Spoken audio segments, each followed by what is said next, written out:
അതിഥികളായി നമുക്കൊപ്പം ഇടതു നിരീക്ഷകൻ റെജി ലൂക്കോസും പി കെ നവാസ് UDF പ്രതിനിധിയും ലീഗ് പ്രതിനിധിയും നമുക്കൊപ്പം ചേരുന്നു. ആദ്യം പി കെ നവാസിലേക്ക്. P K Navas, jail manual അനുസരിച്ച് 14 വർഷമോ അതിന് കൂടുതലോ ശിക്ഷിക്കപ്പെട്ടു കഴിഞ്ഞാൽ 1 വർഷം 21 ദിവസം എന്ന നിലയിൽ പരോൾ അനുവദിക്കാം എന്നതാണ് ചട്ടം. നിലവിൽ കൊടിസുനി മറ്റേതെങ്കിലും കുറ്റം ചെയ്തതായി കേസ് മാത്രമേ ഉള്ളൂ, ശിക്ഷാവിധിയില്ല, കുറ്റക്കാരനല്ല. ഈ കേസിൽ മാത്രമാണ് ശിക്ഷിക്കപ്പെട്ടിരിക്കുന്നത്. അതുകൊണ്ട് പരോൾ അനുവദിക്കുന്നതിന് നിയമപരമായി എന്ത് തടസ്സമാണുള്ളത്? P K Nawaz.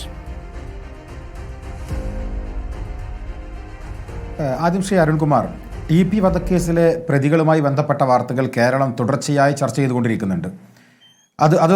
അപ്പോൾ തന്നെ നമ്മൾ പറയേണ്ടത് TP വധക്കേസിലെ പ്രതികൾ ഒരു പ്രിവിലേജ്ഡ് പ്രിസൺസ് ആണ് കേരള ഗവൺമെൻറ്റിനെ സംബന്ധിച്ചിടത്തോളം.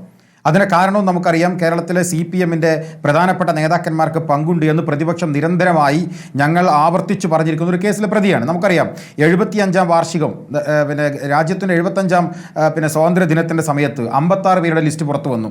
അതിൽ 4 പേർ ഇത്തരത്തിലുള്ള ഈ ക്രിമിനൽ കേസ് സംഘത്തിലെ ആളുകളായിരുന്നു. അതിന് പേരിൽ വലിയ ചർച്ചയുണ്ടായി. നിങ്ങളൊക്കെ ഒരുപാട് തവണ ചർച്ച ചെയ്തു. എന്നിട്ട് എന്ത് ചെയ്തു? ആ ലിസ്റ്റ് തന്നെ മരവിപ്പിച്ചു. ഈ 4 പേരാണല്ലോ പ്രശ്നം, ബാക്കി 52 പേരെ വിട്ടയക്കണം. അപ്പോൾ 52 പേരെ വിട്ടയക്കുക പോലും ചെയ്യാതെ ലിസ്റ്റ് പോലും മരവിപ്പിക്കപ്പെടേണ്ടി വന്നു. എന്ന് വെച്ചാൽ നിരന്തരമായി ഇപ്പോൾ ഷാഫി, കഴിഞ്ഞ ആഴ്ച ഞങ്ങൾ വടകര ചെന്നപ്പോൾ ഷാഫി അവിടെ ഉണ്ട്. ഈ കേസിലെ ഇതുപോലെ ഈ ക്രിമിനൽ സംഘത്തിലെ അംഗങ്ങളാണ്. എന്ന് വെച്ചാൽ ഈ TP വധക്കേസിലെ ക്രിമിനൽ സംഘത്തിലെ അംഗങ്ങളെന്ന് പറയുന്നവർ നിരന്തരമായി സർക്കാരിൻ്റെ സഹായങ്ങൾ ലഭ്യമാകുന്ന, ഈ ഗവൺമെൻറ്റിൻ്റെ എല്ലാവിധ സഹായങ്ങൾ ലഭ്യമാകുന്ന ആളുകളാണ്. ജയിലിനകത്ത് നിന്ന് മൊബൈൽ ഫോൺ ഉപയോഗിക്കുന്നു, ജയിലിനകത്ത് നിന്ന് ഗുണ്ടാ പ്രവർത്തനങ്ങൾക്ക് നേതൃത്വം കൊടുക്കുന്നു, ജയിലിനകത്ത് നിന്നുകൊണ്ട് ഗോൾഡ് സ്മഗ്ലിങ്ങിന് നേതൃത്വം കൊടുത്തുകൊണ്ടിരിക്കുന്നു. ഇങ്ങനെ എല്ലാ സൗകര്യങ്ങളും ഉപയോഗിക്കുന്ന പ്രിവിലേജ്ഡ് പ്രിസൺസായി ഇവർ മാറുകയാണ്. നമുക്കറിയാലോ, ഇപ്പോൾ ഏറ്റവും അവസാനം ഇദ്ദേഹത്തെ 2023 നവംബർ മാസത്തിൽ മലപ്പുറം ജില്ലയിലെ തവനൂർ ജയിലിലേക്ക് മാറ്റി. എന്താ കാരണം? ജയിലിനകത്തുള്ള ജയിലിലെ ഉദ്യോഗസ്ഥന്മാരെ മർദ്ദിക്കുന്ന ഒരു പ്രതി, ആ പ്രതിയെക്കുറിച്ചാണ് നമ്മൾ ഇന്ന് ചർച്ച നടത്തിക്കൊണ്ടിരിക്കുന്നത്. ഇനി അദ്ദേഹത്തിന് നിങ്ങൾ പറഞ്ഞതുപോലെ നിയമത്തിൻ്റെ ഏതെങ്കിലും സാധ്യത ഉപയോഗിച്ച് അദ്ദേഹത്തിന് ഒരു പ്രതിക്ക് കിട്ടേണ്ട ഏതെങ്കിലും അവകാശമുണ്ടെങ്കിൽ അത് കിട്ടരുതെന്നൊരു അഭിപ്രായവും ഞങ്ങൾക്കില്ല. ഞങ്ങൾ പറയുന്നത് കേരള 6 വർഷമായിട്ട് ഒരിക്കൽ പോലും പരോൾ അനുവദിച്ചിട്ടില്ല. ആകെ 2018 അദ്ദേഹത്തിന് കസ്റ്റഡിയിലിരിക്കുന്ന സമയത്ത്, ശിക്ഷിക്കപ്പെടുന്നതിന് മുൻപ് പരോൾ അനുവദിച്ചിരിക്കുന്നത്. ആ സമയത്താണ് വയനാട് സ്വദേശിയെ തട്ടിക്കൊണ്ടു പോകുന്നതടക്കമുള്ള കാര്യങ്ങളുടെ പേരിൽ ഈ കൊടിസുനിക്കെതിരെ കേസുള്ളത്. എൻ്റെ ചോദ്യം ഇതാണ്, പി കെ നവാസ്. ഇന്ന് കൊടിസുനിയുടെ അമ്മ ചോദിക്കുന്നു, ഏത് കൊടും കുറ്റവാളിക്കും നിലവിൽ കണ്ടീഷനോടുകൂടി പരോൾ അനുവദിക്കുന്ന ഇക്കാലത്ത് വധശിക്ഷയ്ക്ക് വിധിക്കപ്പെടാതെ 14 വർഷത്തിലധികം ജീവപര്യന്തം ശിക്ഷിക്കപ്പെട്ടിരിക്കുന്ന ഒരാൾക്ക് നിയമാനുസൃതം ലഭിക്കേണ്ട പരോൾ ഓരോ വർഷവും അപേക്ഷിക്കുമ്പോൾ നിരസിക്കപ്പെടുന്നു. അങ്ങനെ 6 വർഷമായി എൻ്റെ മകന് പരോൾ കിട്ടിയിട്ടില്ല എന്നാണ് കൊടിസുനി പറയുന്നത്, കൊടിസുനിയുടെ അമ്മ പറയുന്നത്. മനുഷ്യാവകാശ കമ്മീഷൻ ഈ വിഷയത്തിൽ ഇടപെടുന്നു. ഇതിൽ എന്തെങ്കിലും മനുഷ്യാവകാശ ലംഘനം നടന്നിട്ടുണ്ടോ എന്ന് പരിശോധിക്കണമെന്ന് പറയുന്നു. തീർച്ചയായിട്ടും ജയിൽ സൂപ്രണ്ടാണ് ഇക്കാര്യത്തിൽ അന്തിമാധികാരം നൽകേണ്ടത്. ആ അന്തിമ അനുമതി നൽകുന്നു. അതിലെവിടെയാണ് തെറ്റ്? ഒരു കുറ്റവാളി ജയിലിൽ കഴിയുമ്പോൾ അയാൾക്ക് പരോൾ അനുവദിക്കാൻ പാടില്ല എന്ന നിലപാട് കോൺഗ്രസിനോ UDFനോ ഉണ്ടോ, പി കെ നവാസ്? ഈ പരോളുമായി ബന്ധപ്പെട്ട് നമ്മൾ എവിടെയാണ്, എങ്ങനത്തെ ആളുകൾക്ക് പരോൾ കൊടുക്കാം എന്നതിനെക്കുറിച്ച് പറയുന്നത് എവിടെയാണ്? അത് കേരള പ്രിസൺ റൂളിനകത്താണല്ലോ.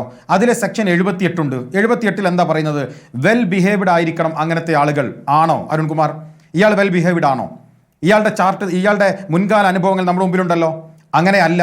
ഇനി ഞാൻ പറയട്ടെ, നിങ്ങൾ പറയുന്നത് ഈ അമ്മക്ക് മകനെ കാണാനുള്ള അവകാശമുണ്ട്, അമ്മയുടെ ആ വികാരത്തെ പൂർണ്ണമായി ഉൾക്കൊണ്ടുകൊണ്ട് ഞാൻ പറയുന്നു, ആരാണ് പരോൾ കൊടുക്കേണ്ടത്? ഒന്നെങ്കിൽ സർക്കാർ, അല്ലെങ്കിൽ കോടതി. സർക്കാർ അനുവദിച്ചോ? ഇല്ല. സർക്കാർ എന്ത് പറഞ്ഞു? സർക്കാരിന് പരോൾ കൊടുക്കാൻ കഴിയാത്ത വിധം നിരന്തരമായി ജയിലിനകത്തും പുറത്തും പ്രശ്നമുണ്ടാക്കുന്ന ഒരാളെന്ന രീതിയിൽ അദ്ദേഹത്തിനെതിരെയുള്ള നിരന്തരമായി അദ്ദേഹത്തിൻ്റെ പോലീസ് റിപ്പോർട്ട് എതിരായതുകൊണ്ട് വെൽ ബിഹേവ്ഡ് അല്ല, സെക്ഷൻ 78 പ്രകാരം കൊടുക്കാൻ വേണ്ടി കഴിയില്ല, അതുകൊണ്ട് കൊടുത്തില്ല. എന്നാൽ ആരെയാ സമീപിക്കേണ്ടത്? ഈ അമ്മ സമീപിക്കേണ്ടത് കോടതിയാണ്. പക്ഷെ അമ്മ ആരെയാ സമീപിച്ചത്? മനുഷ്യാവകാശ കമ്മീഷനെയാണ്. മനുഷ്യാവകാശ കമ്മീഷന് പരോളുമായി ബന്ധപ്പെട്ട ഒരു വിഷയത്തിൽ തീർപ്പ് കൽപ്പിക്കാൻ കഴിയുമോ? കഴിയില്ല. സ്വാഭാവികം അവർക്ക് എന്തു ചെയ്യാം? ഞങ്ങൾക്ക് ലഭിച്ചിട്ടുള്ള ഈ പരാതി അത് പരിഗണനാ വിഷയമായി അർഹതയുള്ളതാണോ അല്ലയോ എന്ന് പരിശോധിക്കാം എന്ന് പറഞ്ഞ് സ്വാഭാവികമായി അത് ഫോർവേഡ് ചെയ്യാം. അത് ഫോർവേഡ് ചെയ്താൽ എന്തു ചെയ്യണം? അത് പരിശോധിക്കപ്പെടണം. അങ്ങനെ പരിശോധിക്കപ്പെട്ടാൽ ഈ പോലീസ് റിപ്പോർട്ടിൽ വല്ല മാറ്റവും സംഭവിക്കില്ലല്ലോ. ഇങ്ങനെ ഒരു ട്രാക്ക് റെക്കോർഡുള്ള ഒരാൾക്ക് അത് കൊടുക്കാൻ കഴിയില്ല എന്ന് സെക്ഷൻ 78 വളരെ കൃത്യമായി വെൽ ബിഹേവ്ഡ് അർഹരായ ആളുകൾക്ക് കൊടുക്കാൻ കഴിയുമെന്ന് പറയുമ്പോൾ അതിന് ഘടകവിരുദ്ധമായി പ്രവർത്തിക്കുന്ന ഒരാൾക്ക് ഇത് കൊടുക്കാൻ വേണ്ടി കഴിയില്ല. സ്വാഭാവികമായി അരുൺകുമാർ അവിടെ ഒരു ചോദ്യമുണ്ട്. പിന്നെ ഈ അമ്മയുടെ ആഗ്രഹം സാധിക്കപ്പെടണം, ഞങ്ങൾ അതിനെതിരല്ല, അമ്മക്ക് കൊടുക്കണം. അതിനും ഈ സെക്ഷനകത്ത് വകുപ്പുണ്ടല്ലോ, സെക്ഷൻ 79. ഇത്തരം സാഹചര്യങ്ങളിൽ എസ്കോർട്ട് വിസിറ്റ്, പോലീസിന്റെ സഹായത്തോടു കൂടി അമ്മയെ പോയി കാണാൻ ഇദ്ദേഹത്തിന് അവകാശമുണ്ട്. പോലീസിന്റെ ജയിൽ മാനുവലിൽ പറയുന്നത് പോലെ 19ാമത്തെ സെക്ഷൻ 8 പറയുന്നത് prisoners sentenced to life for imprisonment exceeding 14 years, 14 വർഷത്തിലധികം ശിക്ഷിക്കപ്പെട്ടവർക്ക് ഓൺ കംപ്ലീഷൻ ഓഫ് 3 years അവർ ഈ പറയുന്ന പരോളിന് അർഹരാണ്.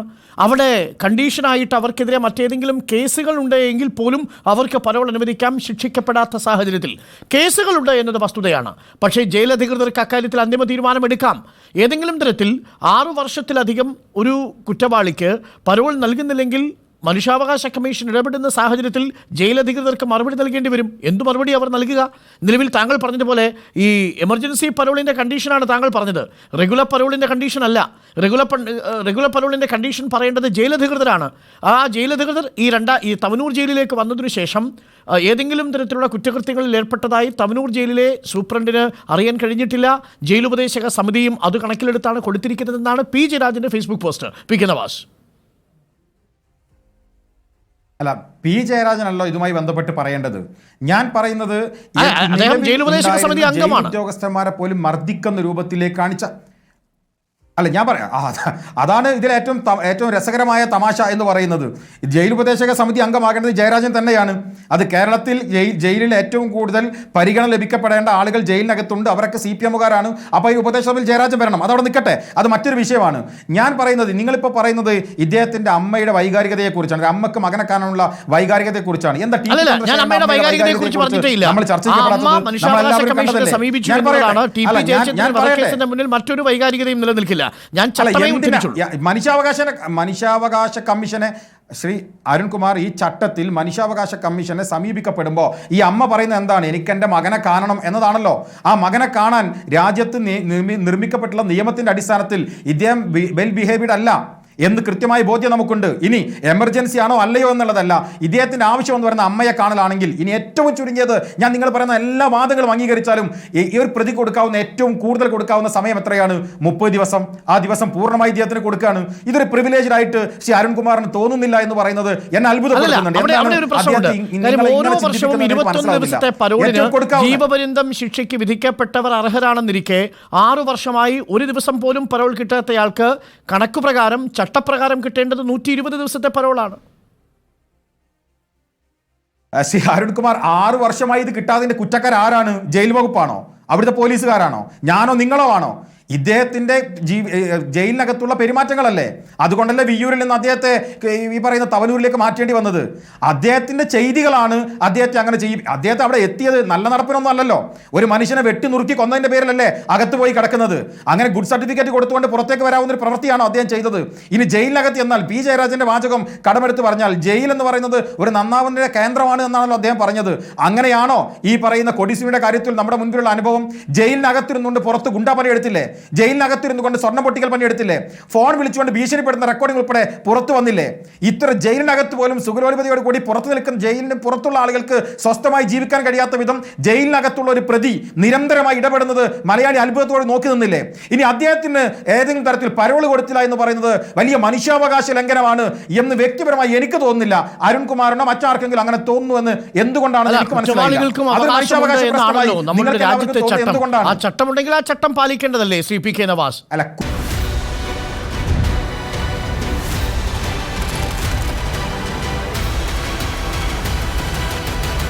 Debate with Dr. Arun Kumar.